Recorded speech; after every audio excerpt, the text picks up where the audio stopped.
Hey everyone, so just a little video from me. Firstly, I do want to say a big thank you to those that have wished me happy birthday today. It's just something that a lot from the Train channel, so thank you all for those birthday wishes.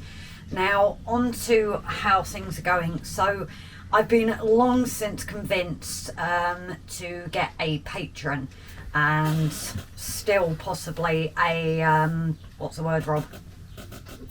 PayPal account. The reason being, unfortunately, across all the social medias, when you gift, there's a very small percentage that the creator themselves get.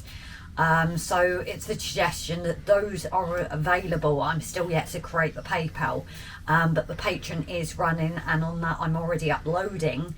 But that just means that if you want to donate, don't get me wrong, the gifts mean the world.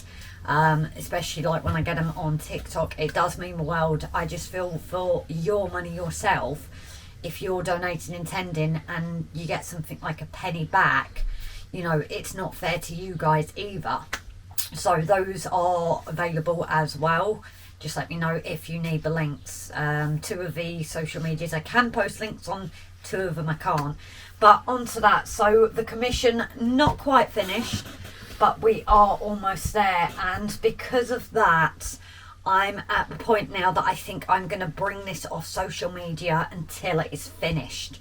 That way when you see the end result, you're not going to see, oh, it's not really changed much. So I'm going to come off social media with this, but as a perk for like patrons, I can also source out if anybody does on PayPal, but I will be sharing there after I've sent the progress to the commissionee, Stephen. So yeah, that's where we're at, guys. I will continue then with my other ones like the horse, the cat, on live streams for now. I'm still working on this, but I think at this stage, if I upload every single time, you're not going to see much difference. So this is going behind the scenes now, and then hopefully not much longer and it will be done. So anyone interested in commissions, I do have an email now. It's prescottportraits@outlook.com. I had someone ask about that the other day. So if you are interested, do get in touch and we can discuss things. I'm going to put it across the screen as well. Oh, thank you. So anyway, guys, I'm going to head off now and continue with this, but just a little bit of update of where we are. So thanks, everyone. Bye-bye.